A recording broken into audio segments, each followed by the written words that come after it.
আসসালামু আলাইকুম। এটা হচ্ছে নোয়াখালী জেলার কোম্পানীগঞ্জ থানার সরফকিরা ইউনিয়নের একটা অংশ। এটা একেবারে নদী কিনারা। এখান থেকে উড়িষ্যার যাওয়া যায়। উড়িষ্যার এখানে উড়িষ্যার যাওয়ার আপনার বোট আছে, স্পিড বোট আছে, এরপরে ছোট ছোট জাহাজ আছে। এটা হচ্ছে একটা জেটি বন্দর বা জেটি ঘাটের মতো অবস্থা। দেখেন এখান থেকে এখানে একটা ঘাট ছিল, সিঁড়ি ছিল, সিঁড়িগুলো আপনার ভেঙে গেছে। এই যে কয়েকদিন আগে যে ঝড় জলোচ্ছ্বাস তুফান হয়েছিল, ওই তুফানিগুলো সব ভেঙে গেছে।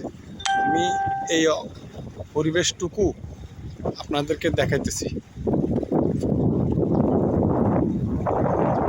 এটা হচ্ছে সাগরের কিনারা। এই যে ঢেউ দেখতেছেন, বাতাসের কলকল শব্দ, নদীর কলকল শব্দ, এই যে murmuring sound of the river.